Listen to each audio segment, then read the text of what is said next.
లక్ష్యం. 6వ తరగతిలో పిల్లలంతా కూర్చొని ఉన్నారు. అప్పుడే లోపలికి వచ్చారు తెలుగు మాస్టారు.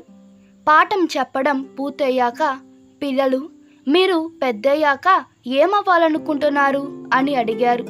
దానికి డాక్టర్, టీచర్, కలెక్టర్ అంటూ రకరకాల సమాధానాలు ఇచ్చారు విద్యార్థులు. ఎందుకు వాటిని ఎంచుకున్నారు అని అడిగారు టీచర్. ఎందుకంటే ఏదో ఒకటి చెప్పాలి కదా సార్ అన్నారంతా.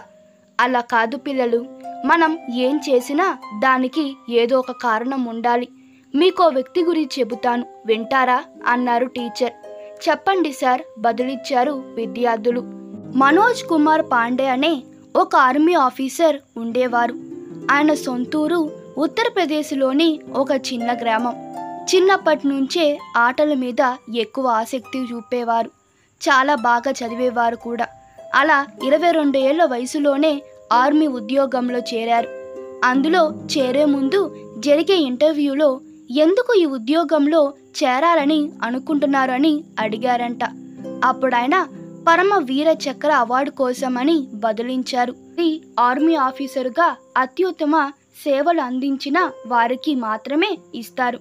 అంటే ఆయన ఉద్యోగంలో చేరడానికి ముందే అలా పని చేయాలని నిర్ణయించుకున్నారన్నమాట. అన్నట్లుగానే ఆయన 1999లో జరిగిన కార్గిల్ వార్లో పాల్గొన్నారు. అందులో విరోచితంగా పోరాడి ప్రాణాలు కోల్పోయారు. దేశం కోసం అంత త్యాగం చేసిన ఆయనకు మరణానంతరం పరమ వీర చక్ర అవార్డును బహుకరించారు. దీన్ని బట్టి మీకేం అర్థమైంది అన్నారు టీచర్. ఒక లక్ష్యంతో పనిచేయాలి, అందులో 100% కృషి చేయాలి.